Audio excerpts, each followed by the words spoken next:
میں آج کی اس مجلس میں جو اسلامک دعوت سینٹر صنع قدیم کی طرف سے یہ مجلس منعقد کی گئی ہے، اور جیسا کہ میں پہلے اعلان کر چکا ہوں کہ آج کے پروگرام کی صدارت فضیلت الشیخ پروفیسر ڈاکٹر محمد اسحاق ابراہیم صاحب مدنی حفظہ اللہ کر رہے ہیں۔ اور یہ بھی آپ جانتے ہیں کہ گاہے بگاہے جب اہم شخصیتیں شہر ریاض میں نمودار ہوتی ہیں یا کوئی خاص موقع ہوتا ہے تو جمعیت اہل حدیث اس طرح سے پروگرام کیا کرتی ہے۔ اب باری ہے فضیلت الشیخ محمد بن عبدالحمید رحمانی حفظہ اللہ کی، لیکن جیسا کہ آپ جانتے ہیں کہ یہ شخصیت کوئی عام شخصیت نہیں ہے۔ اب میں شیخ کو دعوت دوں گا، لیکن شیخ کے لیے آج کا جو موضوع ہے کہ اس وقت وطن عزیز ہند کے موجودہ حالات میں ہم کیا کریں، آئیے ہم بہت ہی اختصار کے ساتھ فضیلت الشیخ محمد بن عبدالحمید الرحمانی السنابلی المدنی حفظہ اللہ سے سنتے ہیں۔ السلام علیکم ورحمۃ اللہ وبرکاتہ۔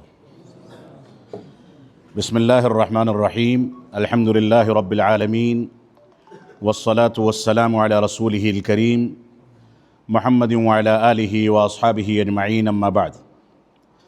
اعوذ باللہ من الشیطان الرجیم، بسم اللہ الرحمن الرحیم۔ ان اللہ لا یغیر ما بقوم حتی یغیروا ما بانفسہم، وَإِذَا أَرَادَ اللَّهُ بِقَوْمٍ سُوءًا فَلَا مَرَدَّ لَهُ وَمَا لَهُم مِّن دُونِ اللَّهِ مِن وَالٍ۔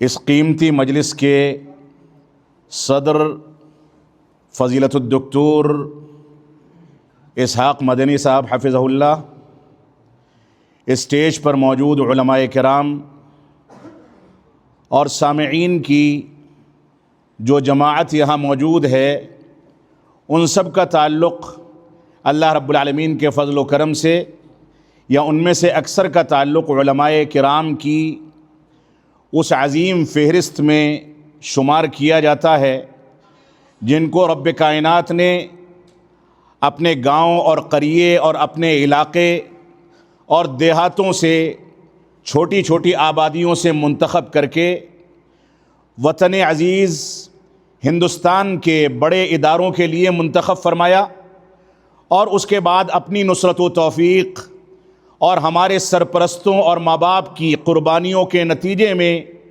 ان کا انتخاب سعودی عرب کی جامعات کے لیے ہوا۔ ہندوستان میں مختلف تعلیمی اداروں سے یہ طلباء اور یہ علماء منسلک رہے۔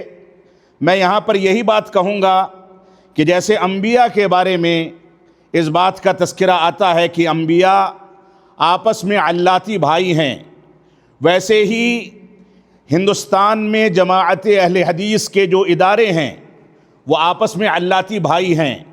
ان کا تعلق منہج سلف اور قرآن و سنت کی ترویج سے ہے، ان کا تعلق بدعات و خرافات کی تردید سے ہے، ان کا تعلق دین کی شفافیت کو دنیا کے سامنے پیش کرنے سے ہے، ان کا تعلق اتنے قیمتی مشن سے ہے، اتنے پاکیزہ مشن سے ہے کہ یہ مشن انبیاء کے وارثین دنیا کے اندر دنیا کے سامنے پیش کر کے اپنے لیے آخرت کا سودا کرتے ہیں، رب کائنات کی رضامندی تلاش کرتے ہیں۔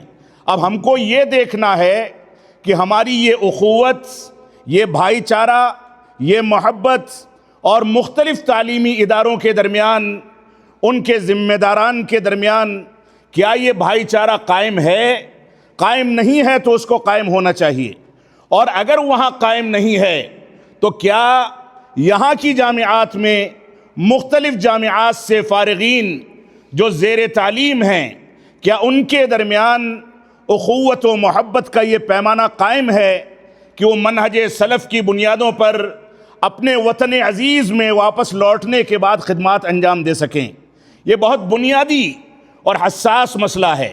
ہمیں اس کی جانب غور و تدبر کرنا چاہیے اور یہ فضا قائم کرنی چاہیے کہ رب کائنات نے ہم کو چھوٹے چھوٹے گاؤں اور دیہات سے، جہاں پر بجلی اور پانی کا انتظام بھی نہیں تھا، جہاں مدارس اسلامیہ تک یا بڑے اداروں تک رسائی کے امکانات نہیں تھے، رب کائنات نے وہاں سے ہم کو منتخب کر کے اس ملک تک اور بین الاقوامی یونیورسٹیوں تک جو پہنچایا ہے، اس کے نتیجے میں ہماری شکر گزاری کیا ہونی چاہیے، مسئولیت کا احساس کیا ہونا چاہیے، یہ ہر طالب علم اور ہر عالم دین کی ذمہ داری ہے کہ اس کے بارے میں غور و تدبر کرے۔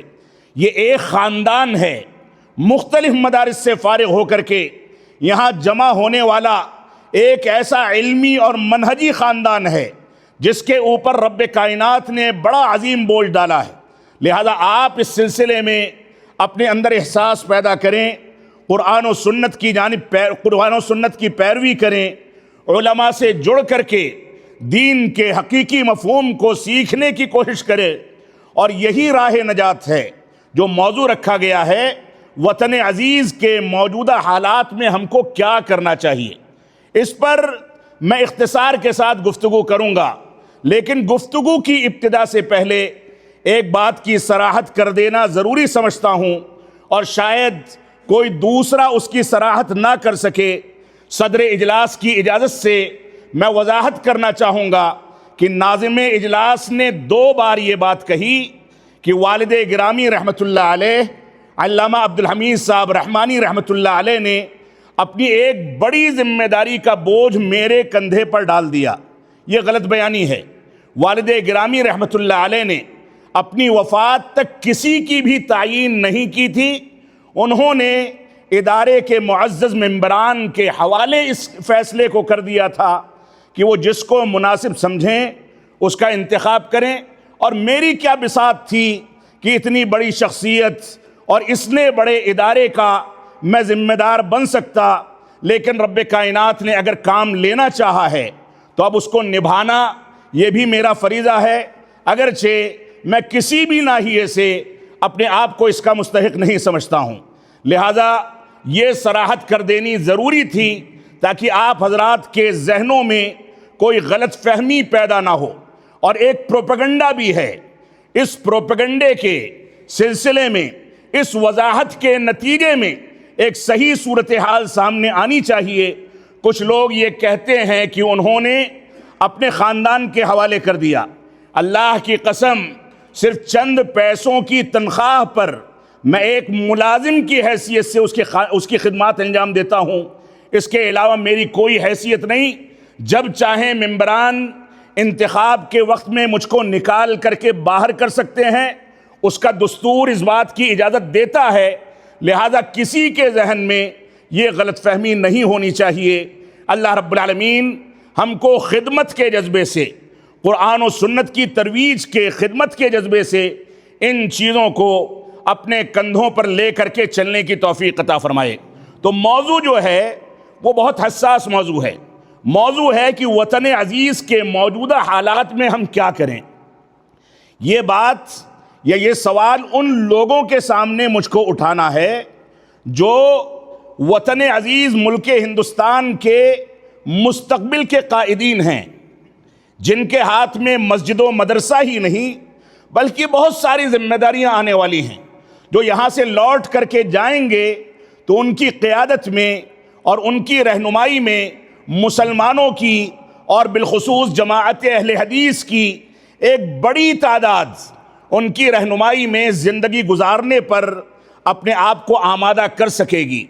ان لوگوں کے بیچ میں اس حساس موضوع پر گفتگو کرنا حقیقت میں یہ بہت سینسٹیو اور بہت حساس مسئلہ ہے، لیکن اسلام نے جس انداز سے موجودہ حالات ہوں، یہ حالات مزید خراب ہو جائیں، حالات کتنے بھی ڈائنامک ہو جائیں، کتنے بھی خطرناک ہو جائیں، اسلام نے ہر دور کے لیے جو رہنمائی ہمارے سامنے پیش کی ہے، اس رہنمائی کے نتیجے میں ہم کہیں نہ کہیں سے اپنا راستہ تلاش کر سکتے ہیں۔ اللہ کے نبی صلی اللہ علیہ وسلم کا فرمان ہے، المسلمون علی شروطہم، مسلمان اپنے عہد و پیمان کا پابند ہوتا ہے۔ اور اللہ رب العالمین نے فرمایا ان العہد کان مسئولا، کہ قیامت کے دن عہد و پیمان کے بارے میں آپ سے سوال کیا جائے گا۔ وطن عزیز ہندوستان کے اندر، ہندوستان کی آزادی سے پہلے اور ہندوستان کی آزادی کے بعد، بلکہ ماضی قریب تک جس انداز سے نمایاں کردار جماعت اہل حدیث نے وطن عزیز کی ترقی کے لیے ادا کیا ہے اور اس پر ثابت قدمی کے ساتھ وہ چلتے رہے ہیں، وہ ہمارا سنہری دور ہے۔ کون سے اسباب تھے کہ اسی نظام کے باوجود ہمارے بزرگوں نے کامیابی کے راستے تلاش کیے تھے؟ کون سے اسباب تھے کہ ان لوگوں نے اسی تاریکی میں ایک نور روشن کیا تھا تاکہ اپنے نونہالوں کو اس قابل بنا سکیں کہ وہ جامعہ سلفیہ مرکزی دارالعلوم سے، جامعہ اسلامیہ سنابل سے، جامعہ محمدیہ مالیگاؤں سے یا ملک کے مختلف تعلیمی اداروں سے اٹھ کر کے آئیں اور جامعۃ الملک اور جامعۃ الامام ریاض سے منسلک ہو جائیں۔ معاف فرمائیں گے کہ بعض اداروں کا نام چھوٹ گیا ہوگا، لیکن یہاں پر احصاء مقصود نہیں ہے، مثال بیان کرنا مقصود ہے۔ سارے ادارے ہمارے اپنے ادارے ہیں، ان سب کے ساتھ چلنا ہماری اپنی ذمہ داری ہے، لہذا سب لوگ اس مشن کا حصہ بنے۔ لہذا ہمارے بزرگوں نے جو حالات بنائے تھے، جو راستے تلاش کیے تھے، تاریکی میں جو روشن نور روشن کیا تھا، وہ کون سی بنیادوں پر کیا تھا؟ کیا ان لوگوں کو ہم سے زیادہ آسانی کا دور ملا؟ یقیناً نہیں ملا۔ انہوں نے ہم سے زیادہ آزمائشوں کو جھیلا، ہم سے زیادہ پریشانیوں میں رہ کر کے زندگی گزاری۔ ہم بہت آسانی میں زندگی گزار رہے ہیں۔ مجھ کو یاد ہے والد گرامی رحمۃ اللہ علیہ فرمایا کرتے تھے کہ جامعہ اسلامیہ مدینہ منورہ میں 1966 میں جب ان کا داخلہ ہوا تو وہاں سے آنے کے لیے اور کلیہ مکمل کرنے کے بعد یہاں سے ہندوستان جانے کے لیے صرف ایک بار حکومت سعودی عرب بندوبست کرتی تھی۔ 4 سال تک طالب علم کو یہیں رہنا ہوتا تھا۔ جامعہ اسلامیہ مدینہ منورہ میں پوری دنیا کے سارے ممالک کے طلبہ کی تعداد بمشکل 300 سے 400 تھی، لیکن وہ ایک شخصیت اپنی شخصیت میں ایک امت تھی۔ ان لوگوں نے جو کارنامے یہاں سے فراغت کے بعد جا کر کے انجام دیے، انہی کارناموں کے نتیجے میں آج ہم پھل کاٹ رہے ہیں اور ہم کو یہاں پر تعلیم حاصل کرنے کا موقع ملا ہے۔ ہمارے نوجوان علماء کو، نئی نسل کو اس بات کو سمجھنا چاہیے کہ ہمارا ماضی کیا تھا، ہمارے بزرگوں نے ہمارے لیے کون سا بندوبست کیا، کون سی قربانیاں دی، جس کے نتیجے میں ہم کو یہاں رہ کر کے زندگی گزارنے کا موقع ملا ہے۔ لہذا شکر گزار بنیں۔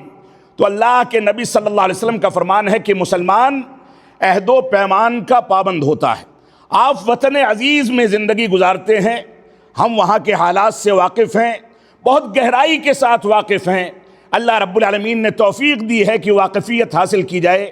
میں آپ سے برملا اس بات کو کہہ سکتا ہوں کہ اگر کوئی وطن عزیز کے قوانین کی بالادستی کو اور اس کی پابندی کو لے کر کے چلتا ہے، نظام کے مطابق زندگی گزارتا ہے، تو اتنے خراب حالات کے باوجود آج بھی وہ آرام کے ساتھ اپنا کام انجام دے سکتا ہے۔ لیکن مسئلہ کیا ہے؟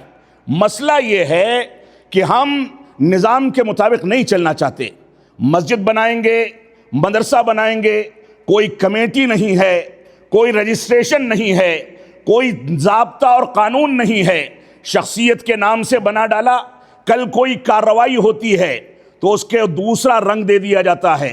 لہذا سب سے پہلی بات یہ ہے کہ جس ملک میں آپ کو امن و سلامتی کے ساتھ زندگی گزارنے کا موقع ملتا ہے، آپ اس ملک کے آئین کا احترام کر کے اس کے مطابق زندگی کو ڈھالیں، اپنے کاموں کو اس کے مطابق ڈھالیں، اور اس بات کو سمجھ لیں کہ رب کائنات کا فضل و کرم ہے کہ وہاں کا آئین ہمارے مذہب سے ٹکرانے والا آئین نہیں ہے، بلکہ آپ عدالتوں کا دروازہ کھٹکھٹا کر کے، قانونی کارروائی کر کے، اپنے اوپر ہونے والی کارروائیوں پر اگر آپ قانون کے مطابق زندگی گزارتے ہیں تو کہیں نہ کہیں انصاف کی چنگاری جلا کر کے آپ انصاف کو پا سکتے ہیں۔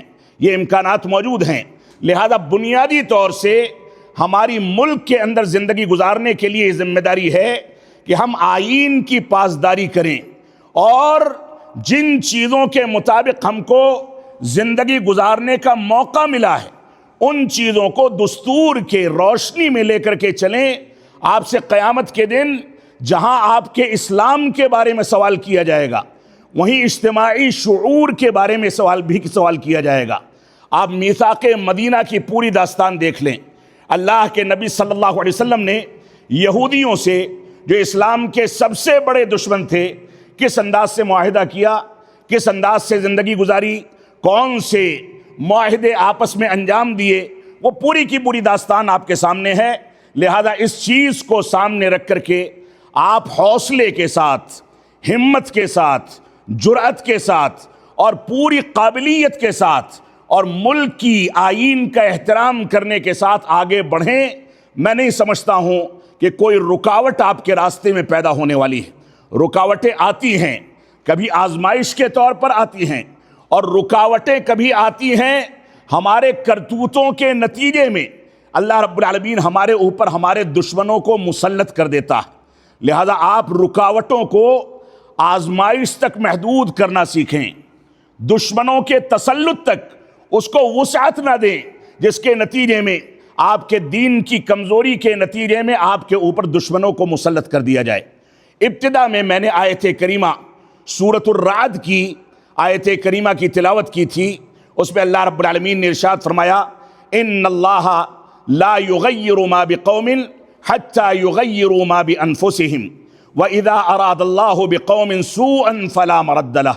اللہ رب العالمین کسی قوم کی حالت اس وقت تک نہیں بدلتا جب تک وہ قوم اپنے نفس کی یا اپنے دل کی کیفیت کی اصلاح کی ذمہ داری نہ اٹھا لے۔ ہم اپنی گریبان میں جھانک کر کے سوچیں اور غور و تدبر کریں کہ ہم نے اپنی قوم کے لیے، اپنے پڑوسیوں کے لیے، اپنے برادرز کے لیے، اپنے ماتحتوں کے لیے اور جو لوگ ہمارے ساتھ اٹھتے بیٹھتے ہیں ان کے لیے کتنا اخلاص اختیار کیا ہے۔ صورتحال یہ ہے، اگر میں یہ کہوں تو تلخ بات ہو جائے گی، کہ علماء کا طبقہ ایسا ہے کہ اگر کہیں مفاد کی بات ہو تو دوسرے کا حق مارا جائے، لیکن اپنا فائدہ کبھی اس سے وہ محروم نہیں ہونے چاہیے۔ یہ صورتحال ہم ہندوستان میں دیکھ رہے ہیں، اور اس صورتحال کے نتیجے میں اگر اعدائے اسلام ہم پر مسلط کر دیے گئے ہیں تو یہ رب کائنات کا نظام ہے، اس کا ضابطہ ہے۔ لہذا پہلے آپ اپنی اصلاح کریں۔ رب کائنات کا فرمان ہے، وما اصابکم من مصیبت فبما کسبت ایدیکم ویعفو عن کثیر، کہ تم کو جو کچھ مشکلات لاحق ہوتی ہیں یہ تمہارے اپنے کرتوتوں کا نتیجہ ہیں، جبکہ رب کائنات بہت کچھ معاف فرما دیتا ہے، نظر انداز کر دیتا ہے۔ لہذا ہماری ذمہ داری ہے کہ ہم اس انداز سے زندگی گزاریں۔ مساجد اور مدارس کا کاغذی رجسٹریشن کرایا جائے، قانون کے دائرے میں رہ کر کے دین کی خدمت کی جائے، ہر جگہ پر ان چیزوں کا جائزہ لیا جائے کہ ہم کہاں زندگی گزار رہے ہیں، کیسے زندگی گزار رہے ہیں، ہم مکان کیسے بناتے ہیں، مسجد کیسے تعمیر کرتے ہیں، مدرسے کی تولیت کیسے لیتے ہیں۔ یہ ساری کی ساری ہماری ذمہ داری ہے۔ لہذا ہم بنیادی طور سے سب سے پہلے خود اپنے اندر تبدیلی پیدا کریں، تب ہمارا خاندان بدلے گا، ہمارا گھرانہ بدلے گا، ہمارے اعز و اقارب بدلیں گے، ہمارا معاشرہ بدلے گا۔ ابتدا اس اصلاح کی ہماری اپنی ذات سے ہوتی ہے۔ ہم چاہیں کہ کچھ بھی کرتے رہیں اور دوسرے کی اصلاح کے خواہش مند ہوں، یہ ممکن نہیں ہے۔ یہ غیر فطری تصور ہے جس کے نتیجے میں ہم نے اپنے دین کو ضائع کر دیا۔ لہذا ان چیزوں پر ہماری ذمہ داری ہے کہ غور و تدبر کیا جائے۔ وطن عزیز میں ایک بنیادی چیز یہ ہے کہ غیر مسلموں کے حقوق تقریباً 80 برس گزرنے والے ہیں۔ وطن عزیز کی آزادی کو مسلمانوں کی قیادت نے، مسلمانوں کی بڑی بڑی تنظیموں نے، بڑے بڑے مدارس نے اور مسلمانوں کے بڑے بڑے مراکز اور بڑے بڑے قائدین اور شخصیات نے اگر آپ دراسہ کریں گے تو غیر مسلموں سے تعلقات بنانے یا غیر مسلموں کے حقوق ادا کرنے میں جس انداز سے مجرمانہ کوتاہی کی ہے اس کا خمیازہ آج ہم بھگت رہے ہیں کہ کہیں ہمارے ساتھ کوئی کھڑا ہونے والا نہیں ہے۔ اسلام نے ہم کو اس پر بھی ابھارا ہے کہ آپ کا پڑوسی کسی بھی مذہب کا ہو، آپ کے ساتھ لین دین کرنے والا کسی بھی مذہب کا ہو، آپ کے ساتھ اٹھنے بیٹھنے والا کسی بھی مذہب کا ہو، ہمارا مذہب، ہمارے دین کی تعلیمات، ہمارا عقیدہ، ہمارا منہج ہم کو ہر جگہ ممتاز رکھے، لیکن سامنے والے کے ساتھ جو تعامل ہمارا ہونا چاہیے اس تعامل کے بارے میں ہم غور و تدبر کریں، اپنے اسلام پر باقی بھی رہیں اور سامنے والے کو اپنے حسن اخلاق سے اس سے متاثر کر کے اسلام سے قریب بھی کر سکیں۔ یہ بھی ایک بنیادی عنصر ہے جس پر عموماً ہمارے قائدین نے غور و تدبر نہیں کیا ہے۔ ایسے ہی ہماری ایک ذمہ داری یہ ہے کہ ہم آپس میں ایک دوسرے قوموں سے، ذمہ داران سے، علاقے کے جو بھی مسئول ہیں ان لوگوں سے ڈائیلاگ اور بات چیت کا راستہ کھولیں۔ عموماً یہ تصور پایا جاتا ہے کہ مسلمانوں کو اپنے حقوق چاہیے تو وہ سڑکوں پر تو نکل جائیں گے لیکن کسی سے بات چیت نہیں کریں گے، اور یہ سڑکوں پر نکلنے کی اجازت خود سلفی منہج آپ کو نہیں دیتا ہے کہ آپ نکل کر کے لوگوں کی ترقی میں خلل ڈالیں، آپ نکل کر کے راستوں کو جام کریں۔ اسلام تو اتنا پاکیزہ مذہب ہے کہ راستے پر نماز پڑھنے سے بھی روکا گیا ہے۔ جو عام چلنے پھرنے کا راستہ ہے وہاں پر نماز پڑھنے سے بھی روکا گیا ہے، تو راستے کو جام کرنے کی اجازت کیسے دی جا سکتی ہے؟ تو آپ ڈائیلاگ کا راستہ، بات چیت کا راستہ کھولا جائے، تبادلے خیال کا راستہ کھولا جائے، یہ بہت بنیادی چیز ہے جس کا تصور آپ کو میثاق مدینہ کے اندر بھی مکمل طریقے سے مل جائے گا۔ ایسے ہی ایک بنیادی ذمہ داری ہماری حسن اخلاق کی ہے۔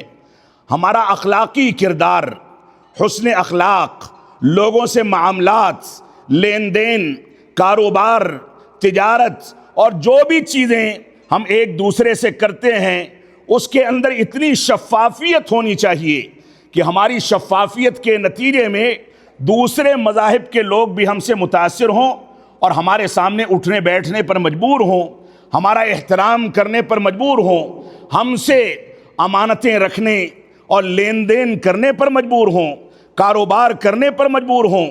لیکن یہ ایک مسلمہ اور تلخ حقیقت ہے کہ مسلمان جہاں بھی کاروبار میں ہے اس کے مد مقابل دوسری اقوام کو دیکھ لیں، معاملات کی خرابی جتنا زیادہ مسلمانوں کے اندر نظر آئے گی دوسری اقوام میں آپ کو نظر نہیں آئے گی۔ لہذا آپ اس بات پر بھی غور و تدبر کریں۔ ایسے ہی ایک ذمہ داری ہمارے علماء کی یہ ہے کہ اچھی صحبت اختیار کریں اور اچھے لوگوں کو سنیں، اچھے لوگوں کو پڑھیں۔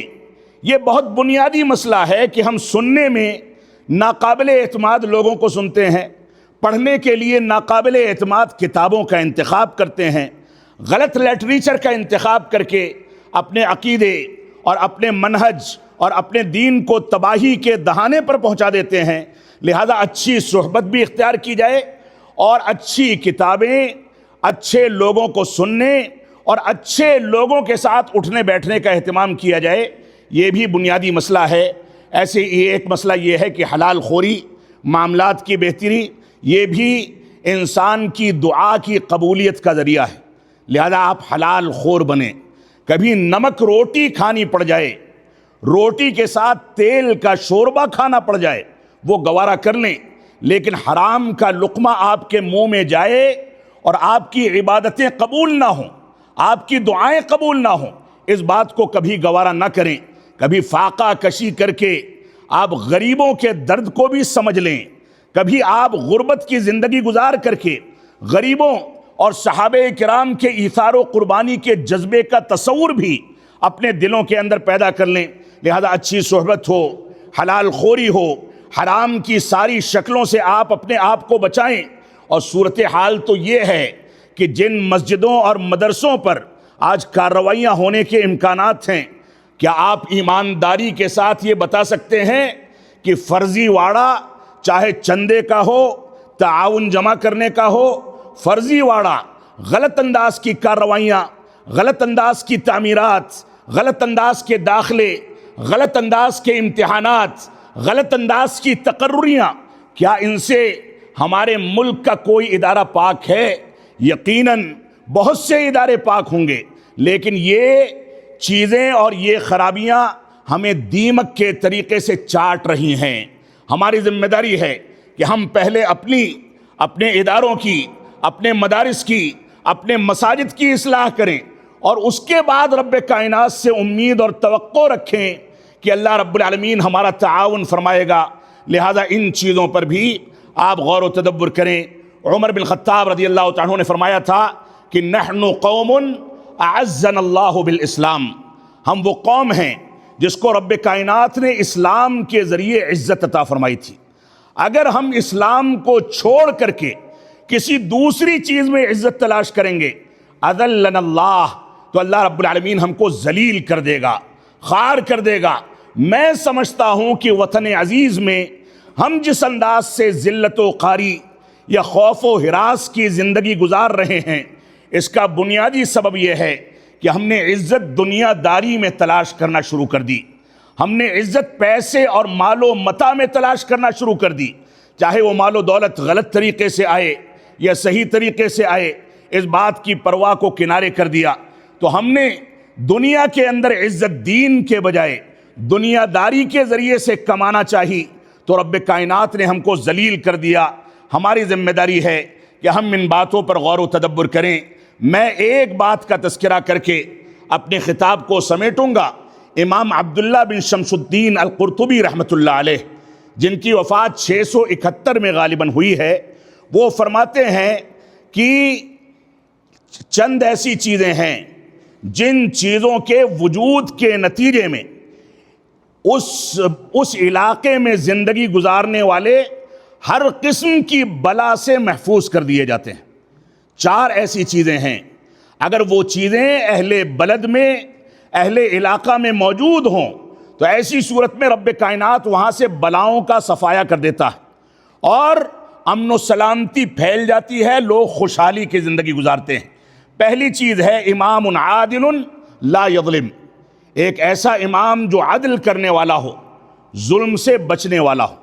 عدل و انصاف یہ دنیا کے اندر استحکام کا ذریعہ ہے۔ شیخ الاسلام علامہ ابن تیمیہ رحمۃ اللہ علیہ فرماتے ہیں کہ کوئی حکومت چاہے توحید پر قائم ہو، اسلامی شریعت کی تنفیذ کرتی ہو، لیکن اگر وہ عدل و انصاف سے کام نہیں لیتی تو اللہ رب العالمین اس کو استحکام اور مضبوطی عطا نہیں فرماتا۔ لیکن اگر کوئی دوسری حکومت چاہے شرک اور کفر کیوں نہ کرتی ہو، لیکن حکومت ہے اور عدل و انصاف سے کام لیتی ہے، تو رب کائنات اس کو استحکام عطا فرماتا ہے۔ تو استحکام اور مضبوطی اور قوت کا بنیادی ذریعہ جو ہے یہ عدل و انصاف ہے۔ آپ اپنی گریبان میں جھانکیں، آپ اپنی ذات کے ساتھ کتنا انصاف کرتے ہیں۔ آپ دیکھیں آپ اپنی اولاد کے ساتھ کتنا عدل و انصاف کرتے ہیں۔ آپ دیکھیں کہ آپ اپنی شریعت اور رسول اکرم صلی اللہ علیہ وسلم اور صحابہ کرام کے ساتھ کتنا عدل و انصاف سے کام لیتے ہیں۔ میں اس تفصیل میں نہیں جاؤں گا، آپ ہر جگہ پر غور و تدبر کریں۔ ایسے ہی دوسری چیز، اور وعالم علی سبیل الہدیٰ، کسی منطقے یا کسی علاقے میں کوئی عالم دین ہو جو راہ ہدایت پر چلتا ہو تو اس کے نتیجے میں بھی رب کائنات بلاؤں کو ٹال دیتا ہے۔ تیسری چیز ہے وہ مشائخ یأمرون بالمعروف وینہون عن المنکر، ایسے مشائخ اور علماء جو لوگوں کو اچھائی کی دعوت دیتے ہیں، معروف کی جانب بلاتے ہیں اور منکرات سے روکتے ہیں۔ معاف فرمائیں گے، آج صلح کلی اور مصلحت پسندی کی پالیسی پر چلنے والے خود جماعت اہل حدیث کے بے شمار ایسے علماء ہیں جو انکار منکر پر خاموشی اختیار کر کے یہ تعویل کرتے ہیں کہ لوگ ناراض ہو جائیں گے، رب کائنات راضی ہو جائے، دنیا جائے چولہے بھاڑ میں، لوگ ناراض ہوا کریں، اگر آپ سے رب کائنات راضی ہے تو گویا آپ نے اپنا فریضہ انجام دے دیا۔ یہ بلاؤں کے ٹالنے کا ایک بنیادی ذریعہ ہے کہ ایسے مشائخ اور علماء جو امر بالمعروف اور نہی عن المنکر کا فریضہ انجام دیتے ہیں اور ایسے ہی لوگوں کو طلب علم اور قرآن مجید کے علوم کو سکھاتے ہیں، قرآن مجید کو پڑھتے پڑھاتے ہیں، علوم شریعت کی تعلیم دیتے ہیں، جب ایسے علماء موجود ہوں گے تو بلائیں ٹلیں گی۔ اور چوتھی وہ صفت ہے کہ نساؤہم مستورات لا یتبرجن تبرج الجاہلیت الاولی، ایسی خواتین جو ان کے گھروں میں یا خاندانوں میں رہتی ہیں وہ جاہلی دور کے تبرج کو اختیار نہیں کرتی، بے حیائی اور بے پردگی کو اختیار نہیں کرتی۔ یہ بے حیائی اور بے پردگی یہ بھی بلاؤں کے نزول کا ذریعہ ہے اور سبب ہے۔ لہذا ان چار صفات کے لیے آپ میدان عمل میں کام کریں، ان کے مطابق زندگی کو ڈھالیں، اپنے دعوتی فریضے کو انجام دیں، یہی آپ کی مسئولیت ہے، یہی آپ کی ذمہ داری ہے۔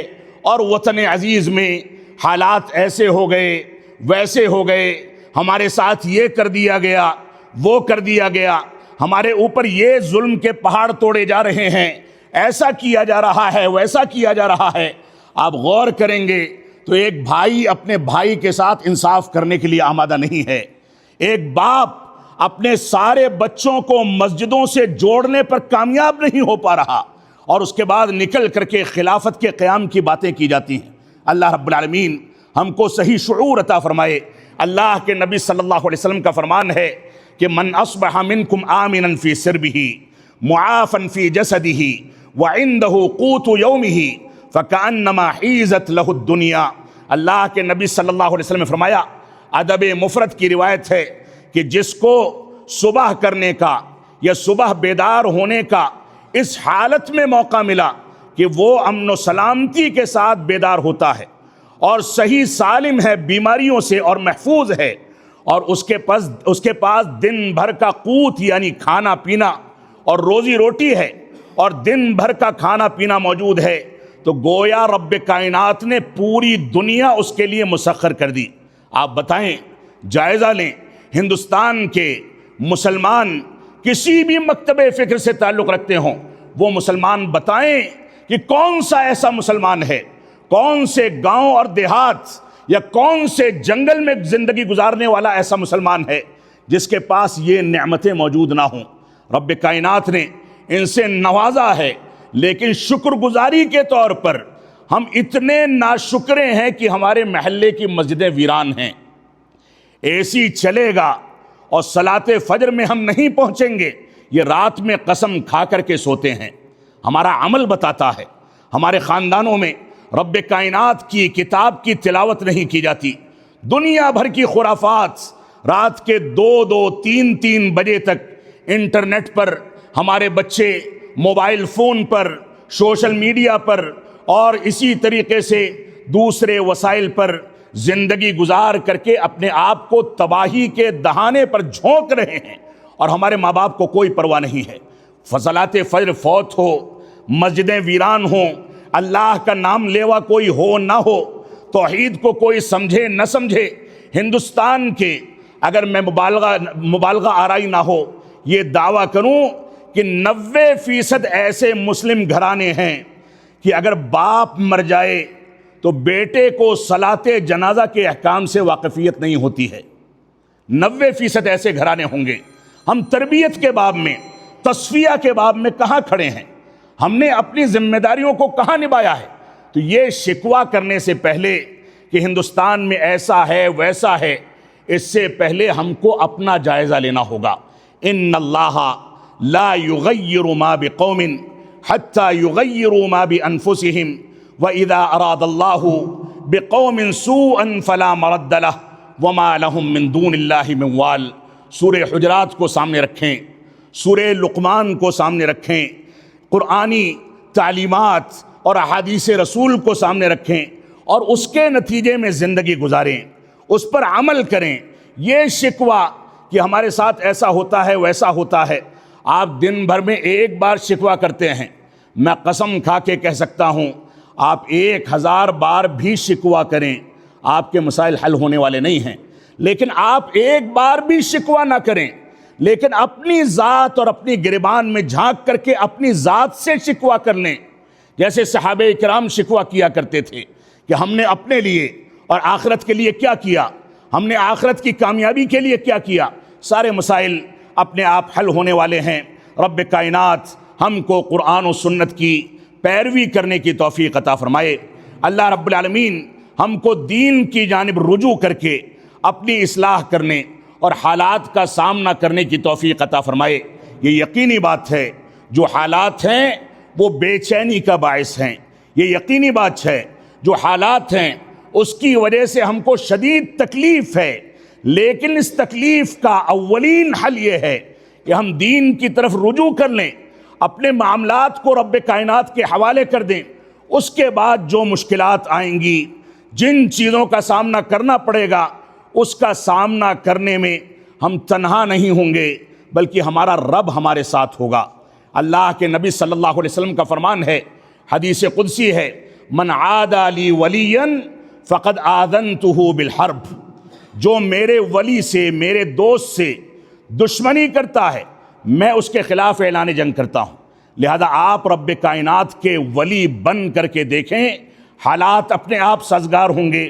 اللہ رب العالمین ہم کو قرآن و سنت کی پیروی کرنے کی توفیق عطا فرمائے۔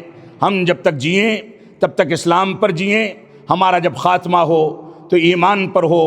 منتظمین کا، فضیلت الشیخ منصور صاحب کا اور صدر اجلاس کا، دیگر منتظمین اور بالخصوص ہمارے ان نونہالوں کا جو مختلف مدارس اسلامیہ سے فارغ ہو کر کے ریاض کے اس بین الاقوامی شہر کی بین الاقوامی یونیورسٹیوں میں زیر تعلیم ہیں، ان سب کی شکر گزاری کے ساتھ کہ آپ آئے، ناچیز کے 2 کلمات سننے کے لیے آئے، اور یہاں پر انتظامیہ نے میرے لیے یہ بندوبست کیا جبکہ میں اس قابل نہیں تھا۔